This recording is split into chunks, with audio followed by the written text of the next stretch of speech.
سر یہ بتائیے گا کہ آپ یہ کہتے ہیں کہ یہ ایک اسپانسرڈ پٹیشن ہے، تو کوئی شک ہے اس بارے میں؟ آپ ملے ہیں ساجد علی صاحب سے اور ان کی کیلیفورنیا تک جو پہنچ ہے، جو رسد ہے، آپ یہ سمجھتے ہیں کہ کوئی تھرڈ پارٹی ہے اس کے پیچھے؟ ظاہر ہے جی، اس میں کوئی ہیزیٹیشن نہیں ہے کہ میں ہچکچاؤں یہ کہنے میں. ظاہر ہے یہ ایک سیاسی ایک حربہ ہے، ایک سیاسی وار ہے. عدالت کو استعمال کرنے کی کوشش کی گئی ہے اور بار بار ہر ایک 1.5 سال بعد یہ کوشش کی جاتی ہے. یہ ہماری سیاست، ہمیں افسوس ہی کرنا چاہیے کہ اس نہج پہ آ گئی ہے کہ ہمیں سیاست میں آگے بڑھنے کے لیے اس نوعیت کے مقدمے دائر کرنے پڑتے ہیں، لیکن مجھے امید ہے کہ یہ سیاست کو تقویت نہیں پہنچے گی اس مقدمے. محمود، اور آپ دیکھ رہے ہیں فیاض محمود یوٹیوب چینل. اس وقت اسلام آباد ہائی کورٹ میں موجود ہیں. اسلام آباد ہائی کورٹ میں ہماری موجودگی کی وجہ ایک ہی کیس ہے، اور وہ کیس تھا عمران خان صاحب کے خلاف، جو ان کی ڈسکوالیفیکیشن کے لیے کیس فائل کیا گیا ہے. یہ کیس ہے ان کی مبینہ بیٹی ٹیریان سے متعلق. کہ الزام یہ ہے کہ انہوں نے ان کو اپنے نامینیشن پیپر میں ڈسکلوز نہیں کیا، تو اس لیے ان کو ڈسکوالیفائی کر دیا جائے، وہ صادق اور امین نہیں رہے. لیکن آج کی جو عدالتی کارروائی تھی اپنی نوعیت کی بڑی ہی مختلف اور بڑی ہی اہم کارروائی تھی. پہلی بار عمران خان صاحب کا جو موقف ہے ان کے وکیل کے ذریعے عدالت کے سامنے رکھا گیا ہے. اس کے علاوہ بعض ایک وقت میں یہ آیا کہ وہ الیکشن کمیشن جس پر عمران خان صاحب کا ہمیشہ سے ایک ہی اعتراض رہا ہے کہ الیکشن کمیشن میرے مخالف ہے، لیکن آج اس کیس میں جس میں نااہلی کی تلوار لٹک رہی ہے، عمران خان صاحب کے دلائل کی جزوی حمایت میں الیکشن کمیشن سامنے آ گیا. اس کے علاوہ جو ڈی این اے سے متعلق بڑی ہی اہم جو چیزیں سامنے آئی ہیں وہ کیا ہے؟ کیا عمران خان صاحب کا ڈی این اے لیا جا سکتا ہے، یا ان کی جو مبینہ بیٹی ہے ڈی این اے لیا جا سکتا ہے؟ اس پہ ریاست پاکستان کے جو قانون وضع کیا ہے، سپریم کورٹ آف پاکستان نے جو تشریح کی ہے وہ کیا کہتا ہے؟ اسی پہ ہم بات کریں گے. میرے ساتھ موجود ہیں سہیل رشید صاحب. سہیل صاحب، آپ کا بہت بہت شکریہ. آج کی جو عدالتی کارروائی ہے اس کو آپ کیسے دیکھ رہے ہیں؟ اس عدالتی کارروائی کا تھوڑا احاطہ کیجیے گا کہ کیا اندر ہوا اور کیا کچھ اس میں ڈسکس کیا گیا. دیکھیں، آج یہ ایک طویل سماعت ہوئی ہے. ایک بار پھر تقریباً 2:15 بجے یہ کیس سٹارٹ ہوا تھا، اور ابھی 3:30 بجے ہیں، تو 10-15 منٹ پہلے یہ کیس ختم ہوا ہے. مسلسل دلائل دیے ہیں سلمان اکرم راجہ نے، جو کہ عمران خان کے وکیل تھے. اور اس دوران جو سب سے اہم بات یہ تھی کہ جب کسی دلائل کے دوران کورٹ کو اگر کچھ پوچھنا ہو نا، فردر کوئی لنک ایسا مسنگ ہو یا کسی چیز پہ سیٹسفائی کرنا ہو، سیٹسفائی نہ ہو پا رہی ہو کورٹ، تو کورٹ کویسچنز کرتی ہے. آج اس طویل سماعت کے دوران سلمان اکرم راجہ سے ایک آدھا کوئی سوال ہوا ہے، وہ بھی ضمناً ڈاکومنٹ سے، وہ بھی ان کی سبمیشنز کو کنکلوڈ کرنے کے لیے کہ اچھا مطلب آپ ٹوٹل یہ کہہ رہے ہیں. کوئی ایسا سوال بھی کورٹ نے نہیں پوچھا. سلمان اکرم راجہ نے اتنے ڈیٹیل جو اپنے آرگومنٹس تھے وہ پیش کیے ہیں، اور سارے آرگومنٹس ان کے یہ تھے کہ یہ کیس ناقابل سماعت ہے. اس کی سپورٹ میں انہوں نے یہ کہا کہ سب سے پہلے تو جو درخواست گزار ہیں انہوں نے جو دستاویزات پیش کیے ہیں وہ غیر مصدقہ ہیں، تصدیق شدہ نہیں ہے. دوسرا، کیلیفورنیا کی کورٹ کی ججمنٹ ہے جو کہ یک طرفہ کارروائی تھی، ان دا آئی آف لا، قانون کی نظر میں وہ پیش ہی نہیں ہو سکتی. اس کے علاوہ انہوں نے یہ کہا جی کہ ڈی این اے کی بڑی ڈیٹیل انہوں نے بات کی. انہوں نے کہا جی کہ ڈی این اے کا کوشچن اٹھایا گیا تھا، تو انہوں نے یہ بتایا کہ پاکستان میں جو ڈی این اے کو شواہد کا حصہ بنایا گیا، وہ سلمان اکرم راجہ نے بتایا کہ میں نے ہی ایک پنڈی رتے کے علاقے میں ایک ہوا تھا ریپ کا کیس، اس کے دوران میں نے اس کو پریس میں فالو کر رہا تھا، تو سپریم کورٹ میں نے درخواست ڈالی تھی کہ یہ ریپ کے ملزمان بری ہو رہے ہیں، لہٰذا آپ جو ڈی این اے ہے اس کو شواہد کا حصہ بنائیں. تو سپریم کورٹ نے ججمنٹ دی اور اس کے بعد وہ بنا. لیکن اس میں انہوں نے کہا کہ بار یہ ہے کہ آپ کسی سے زبردستی اس کا ڈی این اے سیمپل نہیں لے سکتے. تو لہٰذا انہوں نے کہا کہ اب ایسا تو ممکن نہیں پاکستانی قانون کے مطابق کہ آپ ٹیریان کو باہر سے بلائیں کہ آج ہی اپنا ڈی این اے دے، ان کا لیں یا پھر عمران خان صاحب یا پھر آپ عمران خان صاحب کو فورس کریں. ایسا انہوں نے، ان کا جو مقصد تھا دلائل کا وہ یہ تھا کہ ایسا ممکن ہی نہیں ہے. دوسرا، انہوں نے یہ کہا کہ عمران خان اب پبلک آفس ہولڈر ہی نہیں ہے، وہ اس وقت کہیں سے الیکٹڈ ممبر ہی نہیں ہے، تو ان کے خلاف یہ درخواست نہیں آ سکتی.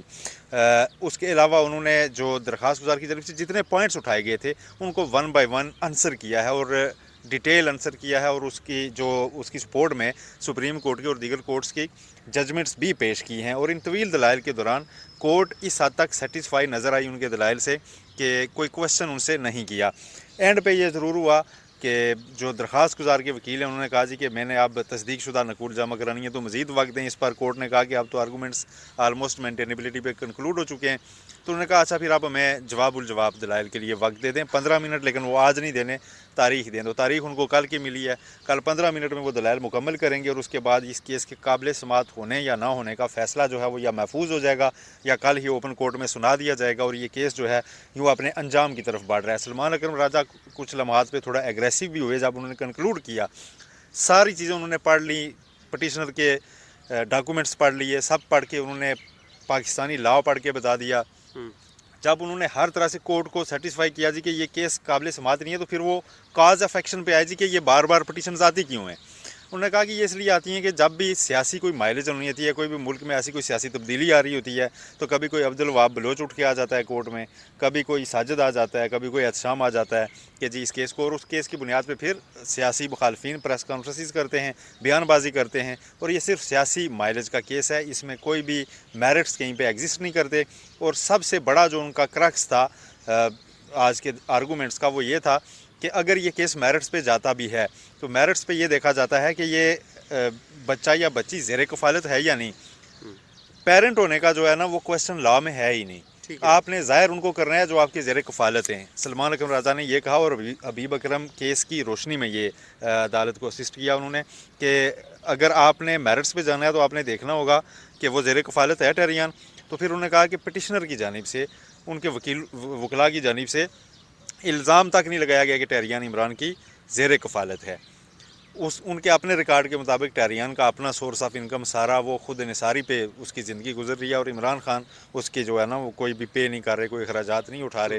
اور انہوں نے کہا جی کہ یہ جو کہا گیا کہ نہیں لڑکی جو ہوتی ہے وہ کسی نہ کسی سٹیج پہ ہر طرح سے کسی نہ کسی طرح سے اپنے والد کی جو ہے وہ زیر کفالت ہی ہوتی ہے. انہوں نے کہا جی کہ شرعی قانون میں یا پاکستانی قوانین میں اس کی کوئی گنجائش نہیں ہے. اور انہوں نے مریم نواز کیس کا حوالہ بھی دیا, پاناما کیس میں جو خود بھی یہ وکیل تھے. انہوں نے کہا کہ وہاں پہ یہ بڑا ان ڈیپتھ ڈسکس ہوا تھا کہ مریم نواز زیر کفالت کی کیٹیگری میں آئیں گی یعنی اب. تو اس پہ انہوں نے ایج بھی بتائی. انہوں نے کہا کہ ٹہریان جب کاغذات نامزدگی جمع ہوئے تو 26 سال کی تھی, اب 31 سال کی ہے.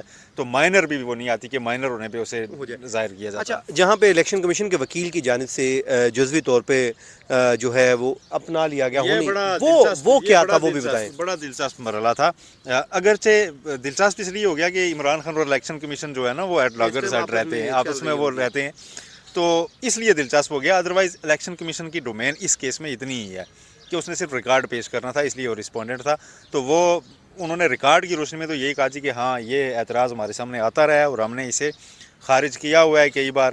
تو یہ کورٹ کے سامنے پہلے کنسیڈ کر چکے ہوئے تھے. تو آج دلچسپ صورتحال اس وقت بنی جب سلمان اکرم راجہ کے دلائل مکمل ہوئے تو الیکشن کمیشن کے وکیل آ گیا اور انہوں نے کہا جی بہت اچھا کنکلوڈ کر لیا سلمان اکرم راجہ صاحب نے. تو مین چیزیں تو انہوں نے بتا دی ہیں کورٹ کو. تو چیف صاحب کہتے ہیں اوہ اچھا آپ بھی کہہ رہے ہیں کہ کیس خارج کر دیں. تو الیکشن کمیشن کے وکیل کہتے ہیں کہ نہیں ہم تو دیکھیں رسپونڈنٹ ہیں, کچھ ایسا کہہ نہیں سکتے لیکن فیئر رہنے کی کوشش کریں گے جتنے فیئر, مطلب فیئر. انہوں نے یہی کہا کہ یہ کیس ناقابل سماعت ہے, اس عدالت میں یہ کیس نہیں چل سکتا فردر. ٹہریان وائٹ کے معاملے پر عمران خان کو نائل نہیں قرار دیا جا سکتا, ایسا الیکشن کمیشن کا ماننا ہے, جو اس وقت عمران خان اپنا سب سے بڑا حریف سمجھتے ہیں کہ وہ الیکشن نہیں کروانا چاہتا الیکشن کمیشن, اور وہ انہیں گیم سے آؤٹ کرنے میں سہولت کار بنا ہوا ہے. وہ الیکشن کمیشن کہہ رہا ہے کہ ٹہریان وائٹ کے معاملے پہ عمران خان کو نااہل اب نہیں کیا جا سکتا. کھل کے نہیں کہا, لیکن سلمان اکرم راجہ کے آرگومنٹس کو اڈاپٹ کرنے کا مطلب یہی ہے کہ یہ کیس اب نہیں چل سکتا. چلیں جی, اب کل اس کیس کی دوبارہ سماعت ہوگی. جب یہ عدالت سے سماعت ختم ہوئی تو سلمان اکرم راجہ صاحب باہر آئے تو ان سے ہم نے بات کی ہے, وہ بڑی امپورٹنٹ باتیں ہیں. وہ انہوں نے کیا بات کی وہ سن لیجئے, پھر ہم اپنی بات کو آگے بڑھاتے ہیں.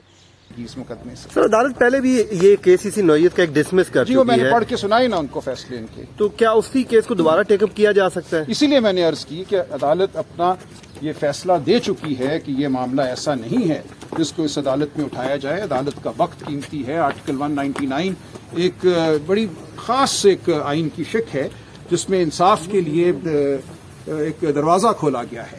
یہاں ایسی صورتحال نہیں ہے کسی کی ذاتیات پر, کسی خاتون کی زندگی پر حملہ کرنے کا دروازہ نہیں ہے آرٹیکل 199. اور یہ عدالت یہ کہہ چکی ہے. تربین اللہ صاحب کی ججمنٹ پڑھی میں نے, جج صاحبان نے اس کو نوٹ کیا کہ یہ عدالت اپنے آپ کو استعمال نہیں ہونے دی. سر کہا جا رہا تھا کہ ڈی این اے وغیرہ کروایا جائے گا, اس پہ بھی آپ نے لا پیش کیا ہے, کیا قانون کیا کہتا ہے اس پہ؟ ہوگا سر یا سول جائے گا کورٹ میں, یا کس طرح یہ آگے؟ یہاں تو انہوں نے صرف یہ دیکھنا ہے کہ ریٹ پٹیشن مینٹینیبل ہے کہ نہیں ہے.